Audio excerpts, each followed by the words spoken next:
Iya. Misal kalian berharap IPO ARA Iya. gitu. Ternyata ARB. Iya. What's next? Kadang orang nggak mikirin itu. Betul. Gitu ya kan? Iya.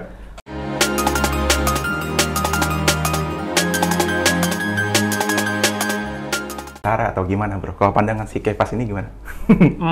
Kalau gue sih ngerasa memang semuanya ada waktunya, ada cycle-nya. Ya. Jadi kalau memang kita paham siklus bisnisnya, why not? Gitu, asal paham. Ada nggak peluang di perbankan digital atau saham-saham yang digital gitu? Menurut gue sih ya ada aja gitu. Cuma kita ngerti nggak kenapa kita beli itu? Ya jadi juga cuma sekedar emang lagi banyak diomongin orang gitu. Ya kita beli. Tapi ya kita tahu nggak memang bank digital tuh mau ngapain? Produknya itu bakal seperti apa gitu. Kalau kita emang pede ya why not gitu sebenarnya. Iya. Nah ini jatuhnya itu mungkin kita lebih ke invest ke masa depan perusahaannya. Invest ke growth perusahaan kalau gue bilang. Ke growth perusahaan. Ke growth perusahaan karena pertumbuhan itu yang membuat ya harga saham kan mengikuti kualitas fundamental. Setuju, betul. Ya kalau perusahaan itu bisa bertumbuh ya harga saham seharusnya juga bisa ikut bertumbuh. Iya. Gitu. Nah ini menarik. Terus gue lihat tentang saham tech ini nih, kan di YouTube lu juga nih. Gue lihat lu ada analisa banyak perusahaan tech di luar negeri itu. Iya. Di US. Apa sih yang menarik gitu dari perusahaan US tech ini gitu? Ya jelas menarik lah bro, karena karena gue lihat kalau ini gue mau serang aja nih, gue lihat wah itu kan udah all time high semua gitu kan. Misalnya Nasdaq lagi tinggi-tingginya gitu, sahamnya jadi semua tinggi gara-gara pandemi semua orang masuk ke sana gitu. Kalau dari yang pandangan lu gimana tuh? Jelas pertama perusahaannya sendiri itu udah menarik gitu loh. Sebut aja Google, ya kan? Siapa sih nggak pakai Google? Setuju. Ya kan? Terus Apple, ya kan? Iya. Terus Facebook, Instagram, WhatsApp itu kan semua di Facebook. Iya. Ya kan? Nah, waktu gue dapat akses bisa untuk invest di US, ya tentu gue seneng banget karena tipe-tipe perusahaan teknologi yang seperti itu kayak tadi Google, Facebook, Amazon itu tuh nggak ada di Indonesia gitu. Belum ada. Belum ada ya? Ya belum ada gitu. Kalau gue bilang mereka itu lebih murni teknologi. Teknologinya tuh teknologi bener-bener based on tech gitu, teknologi. Kalau di Indonesia itu kayak fasenya tuh baru digitalisasi. Jadi kayak apa-apa baru digital, apa-apa online, bank jadi online semua gitu. Tapi yang ditonjolkan bukan sisi semuanya benar-benar teknologinya gitu. Nah karena di Indonesia nggak ada, kenapa gue nggak diversifikasi aja untuk yang teknologi-teknologi ini? Gue cari peluang di US market, gitu di pasar saham US ya. Jadi makanya gue yang saham US itu gue fokusin di sektor teknologi doang. Jadi gue nggak pegang banking, komoditas gitu, gue nggak beli. Karena gue percaya kalau kayak gitu-gitu di Indonesia banyak. Ya batu bara di Indonesia bagus-bagus, bank di Indonesia juga bagus-bagus. Gitu. Tapi untuk teknologi kan belum ada nih ya. Betul. Jadi lu diversifikasinya ke sana. Betul. Nah ini menarik nih, karena gue lihat lu punya YouTube ada namanya beli US Tech. Beli US Tech.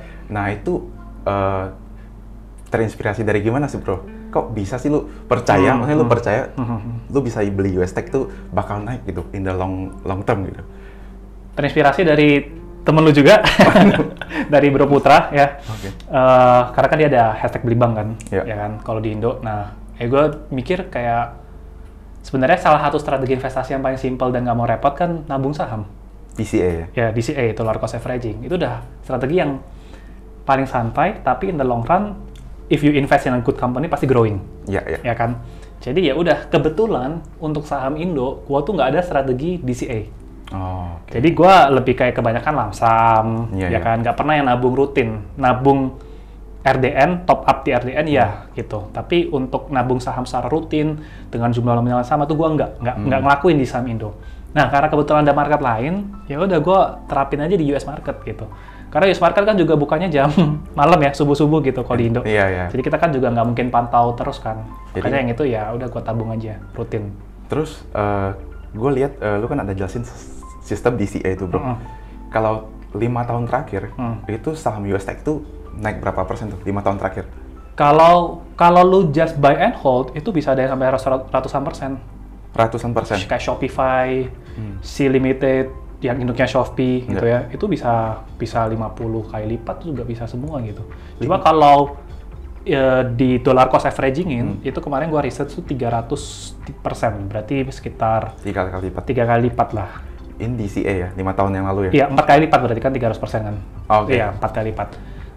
Itu DCA loh, nabung loh. Dimana average lu tuh kan nambah terus sebenarnya. Tapi bayangin kalau lu buy on hold 5 tahun terakhir, belinya sekali doang, itu bisa ribuan persen sih bro. Minimal ribuan persen? Ribuan persen. Nah, kalau lu kan punya beli US Tech itu targetnya berapa tahun? Gua sih minimal 5 tahun. 5 tahun? Minimal 5 tahun. Kalau dari 5 tahun itu, estimasi lu nih, kalau ada yang mau ikut nabung juga, itu naiknya berapa persen? Gue sih nggak muluk-muluk, yang penting harusnya sih gue berharapnya bisa ngasih return minimal 100% aja. In 5 tahun? Itu harapan gue. 100% ya? Minimal 100%. Dari 5 tahun, berarti kan setahun tuh kayak 20% itu which is return yang sudah sangat decent untuk nabung. Iya, iya. Ya untuk nabung loh, bukan strategi buy and hold gitu. Which is itu sangat better ya? Sangat better, sangat lumayan. Itu belum termasuk dividennya? Belum termasuk dividen. Kan biasa kalau perusahaan Apple, perusahaan Google itu sering bagi dividen. Sering bagi dividen. Cuma kebanyakan di sana mungkin kayaknya nggak terlalu banyak yang bagi dividen. Kebanyakan. Ya kayak Apple gitu bagi dividen gitu. Tapi beberapa saham pilihan gue nggak terlalu banyak fokus di bagi dividen. Tapi kebanyakan mereka tuh kalau punya duit lebih, kebanyakan malah buyback. Buybackin saham. Jadi tiap kali punya uang, mereka buyback mereka buyback sahamnya sendiri. Gitu.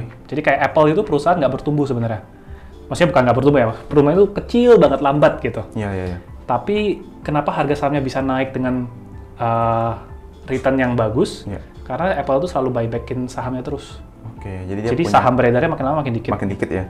Jadi basically itu seperti saham bersair Hathaway. Punya Warren Buffett ya. Iya, gue nggak pegang itu juga sih tapi.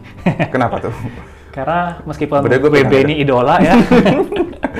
Tapi ya karena gue udah diversifikasi. Ya udah. Jadi ya udahlah. Fokus gitu. Kalau Berkshire Hathaway kan di dalamnya ada diversifikasinya lagi kan. Iya. Ke banyak sektor lagi. Jadi ya udahlah. Itu kayak buy one tapi get 30, get 40 gitu ya. Terus ini bro, selain beli invest di saham Indo, invest di US Tech gitu, invest kemana lagi sih portofolio manajemen lu gitu? Diversifikasinya gimana? Ada sih. Gua kebanyakan semuanya di saham. Kebanyakan di saham? Di saham. Paling cuma dana tampung, dana lewat misal kayak ya ke reksadana. Tapi reksadananya juga yang pasar uang. Jadi pendapatan tetap gitu ya? Pasar uang sama pendapatan tetap ya ada juga sih. Gitu. Terus pandangan lu nih terhadap pasar saham di Indonesia gitu bro? Kenapa orang harus invest sekarang gitu? Misalnya untuk banyak sih. 1-2 poin mungkin. 1-2 poin ya karena potensi Indonesia tuh masih gede banget sih. Gede banget ya? Masih pertumbuhan Indonesia tuh, kita negara berkembang yang diprediksi bisa jadi top 5, top 4 ya kan di 2030. Jadi potensi tuh masih gede banget. Masih gede banget. Dan selalu yang gue tunggu-tunggu adalah, kalau nggak salah ya, ini nanti koreksi ya, kalau lu tampilin chart ya terserah gitu ya. ISG kita itu peak kalau nggak salah itu kan 2019. 2019? Peak. Kemudian kan drop gara-gara pandemi. Ya kan? Nah, kita sekarang kan lagi fase recover kan. Kita sekarang 2021 aja tuh belum lewatin peak-nya gitu. Dan sampai ke peak ini mungkin masih ada sekitar 10% lah. Masih ada potensi gap itu bisa 10%, berarti sama dengan peak tahun 2019. Dengan all time high sebelumnya ya? Dengan all time high sebelumnya. Jadi potensinya tuh masih ada. Masa sih iya gitu? Indonesia ini IHSG-nya nggak bisa lewatin si peak-nya ini gitu. Padahal in the long run kan kalau lu tarik lagi dari tahun 2000 gitu, kalau lihat scope jauh ya grafiknya kan pasti naik terus. Gitu. Jadi potensi tuh pasti masih ada sih. Potensi masih ada. Belum lagi kan kita tahu nih sekarang kan semua perusahaan startup mau IPO, Bukalapak, Goto, mungkin next ada kabar-kabar dari Traveloka, Tiket.com gitu.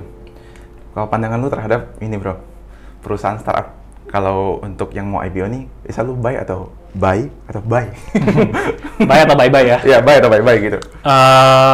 Kalau gue sih buat gue pribadi, gue menyisihkan dana yang memang berspekulasi. Jadi memang ya udah gue jatuhnya spekulasi sih. Spekulasi gitu ya? Spekulasi. Dan karena kan kebanyakan sama-sama seperti itu kan sama IPO kan. Which is kalau kita beli pun kita nggak bisa dapetin semua yang kita mau gitu kan. Jadi pasti paling dapetnya sedikit gitu. Ada penjatahannya gitu. Ada penjatahannya. Jadi ya gue sih berencana untuk ikut juga. Itu ya berapapun dapatnya ya udah gue terima gitu. Berarti baik. Kalau gue ya. Nah, tapi mungkin kalau gue saran ke teman-teman adalah ini sih, kadang yang orang perdebatin adalah beli atau enggaknya. beli atau enggaknya. Ya kan? Iya, betul. Ya, beli atau enggak gitu. Iya, iya. Kadang orang lupa kalau mau beli, itu menurut gue yang lebih penting adalah strategi lu abis beli lu mau ngapain. Oke. Lu mau jadiin ini sebagai apa? Mau jadi sebagai trading. Berarti ya udah disiplin aja, Cut. Kalau ternyata tidak sesuai ekspektasi, misal kalian berharap IPO arah gitu. Ternyata ARB. Iya. What's next? Kadang orang nggak mikirin itu. Betul. Gitu ya kan? Jadi kalau gue ya udah ikut, kalau memang turun 20% atau 10%, mungkin ya udah gue cut. Sesuai dengan plan aja. Nah, kadang orang tuh nggak nyiapin what's next. Iya. Kalau lu dapat lu mau ngapain, kalau nggak dapat lu mau ngapain. Kalau lu nggak buy, lu mau ngapain. Oke, gitu. Setuju. Nah, ini ada juga nih DM ke gue. Biasanya karena gue belakangan ini sering YouTube, terus ada yang nanya kan. Dia cerita ke gue, dia beli saham IPO. Dia bilang, lagi ARB nih. Nah, gue nanya, analisanya gimana tuh caranya bro, kalau boleh tahu. Dia bilang, strategi dan analisa dia adalah, biasa dia lihat saham IPO itu pasti arah terus berhari-hari. Nah, kebetulan yang dia masuk ini ARB. Pas hari pertama arah, dia beli di pucuk. Nah, terus 2 hari betul-betul ARB dan dia nggak bisa exit. Jadi dia bingung gitu. Nah, menurut gue ini jatuhnya malah bukan spekulasi lagi, tapi judi gitu loh. Iya, dan FOMO pasti. Dan FOMO ya kan. Kalau yang benar itu kan menurut gue boleh sih kita spekulasi. Gue juga spekulasi bro. Padahal gue spekulasinya ke kripto. Nah, kemarin ada yang nanya ke gue, loh, lu kan ikut Warren Buffett, Benjamin Graham, kok lu malah invest kripto gitu? Kalau ngikutin Warren Buffett kan dia bilang, no, kripto no gitu kan. Pokoknya nggak boleh gitu kan. Nah, terus kalau menurut gue nih, selama kita invest di 5% sampai 10% dari total portfolio kita manage dengan baik keuangan kita, menurut gue nggak masalah gitu. Karena kalau 10%-nya hilang, itu pun kita nggak akan jadi miskin gitu. Betul kan? Betul. Tapi kalau 5-10% gue invest, gue melakukan analisa, gue screening dengan baik, gue masuk di harga yang tepat, menurut gue kalau dan risk dan reward-nya itu terukur, sangat boleh menurut gue. Betul. Kalau gue sih juga setuju. Setuju. Makanya gue kan tadi di awal gue orangnya ya fundamentalis bukan value investor sebenarnya. Intinya adalah sebenarnya tetap ada prinsip-prinsip yang harus diikutin gitu. Adalah kayak misal buy what you know, beli yang lu tahu dan tahu apa yang lu beli gitu. Ya kan, beli di harga yang relatif wajar, yang wajar gitu. Itu aja sih sebenarnya prinsip-prinsipnya. Gitu. Buy what you know dan beli di harga wajar. Beli di harga yang reasonable lah. Kalau tadi ngomongin strategi analisa saham lu, itu namanya apa ya bro? Misalnya, waduh, gua nggak kasih nama sih. Ada nggak lu kasih nama sendiri? Belum ada sih. Oh, paling ini sih. Ada lah kalau gua ngajar ke teman-teman, ke orang itu gua selalu bilangnya irrational framework. Irrational framework? Iya, framework yang tidak rasional.